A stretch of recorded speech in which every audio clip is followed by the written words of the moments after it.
If your airless handheld sprayer makes a sound when the trigger is pulled, but no material is sprayed, this video will help you troubleshoot and diagnose your sprayer. First, make sure there is only one flex liner in the cup support. Check that the cup cover is properly threaded to the cup support. If the threads are visible below the cup cover while tight, fully remove and reinstall the cup support so that no threads are visible. Make certain that cup assembly is properly locked onto the sprayer. Open the vacuum valve cap. Tilt the sprayer so the vacuum valve is at the highest point, causing any air in the flex liner to rise to the vacuum valve. Gently squeeze the flex liner to evacuate all of the air through the vacuum valve air hole. Once you see material enter the vacuum valve reservoir, all the air should be evacuated from the flex liner. Stop squeezing the flex liner and snap the vacuum valve cap closed. Plug the sprayer into a power source or attach the battery. Fill the triax pump with material by turning the prime spray knob to the prime position and turn the spray tip to the unclogged position.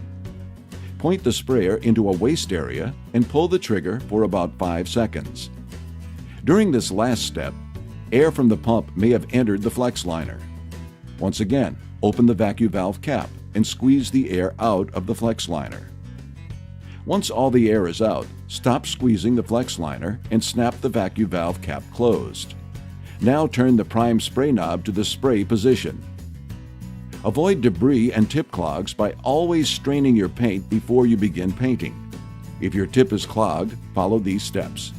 Unclog the spray tip by turning the prime spray knob to the prime position.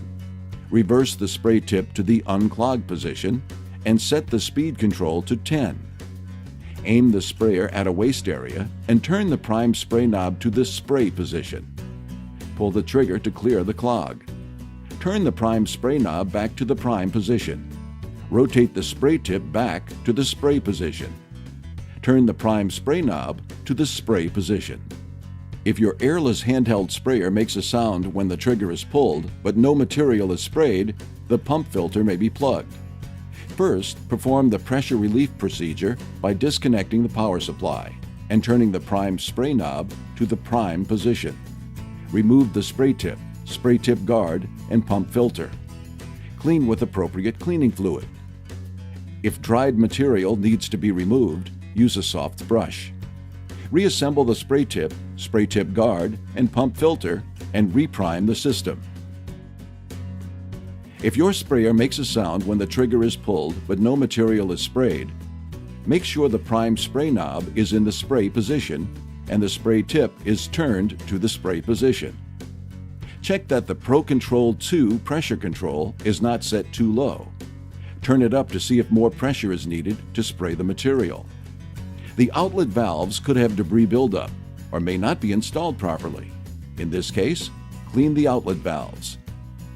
Check the diagnostic light. If it blinks 4 times, this indicates a locked rotor condition. If you are still experiencing problems with your sprayer, your pump may have reached the end of its life and needs to be replaced.